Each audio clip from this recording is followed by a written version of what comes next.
तर महादेव जानकरांनी महायुतीत येण्याचा निर्णय घेतला असं प्रसाद लाड यांनी म्हटलंय। महायुतीत रासपच्या चिन्हावर लढण्याचं जानकरांनी मान्य केल्याचं देखील प्रसाद लाड यांनी म्हटलंय। जागा वाटपासंदर्भात 1 ते 2 दिवसात निर्णय होईल अशी माहिती देखील प्रसाद लाड यांनी दिली आहे। विधान परिषदेचे आमदार प्रसाद लाड आपल्या सोबत आहे, आपण बोलणार आहोत त्यांच्याशी।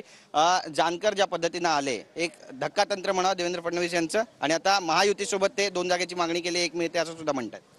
नाही, महादेव जानकर हे 2009 पासूनच महायुती बरोबर राहिलेले आहेत आणि त्याने आजच तात्काळ निर्णय घेतला की मी महायुती बरोबर आहे। या माध्यमातून त्यांना 1 लोकसभेची जागा देण्याचं आम्ही जाहीर केलेलं आहे, त्यांना आम्ही कमिटमेंट केलेलं आहे।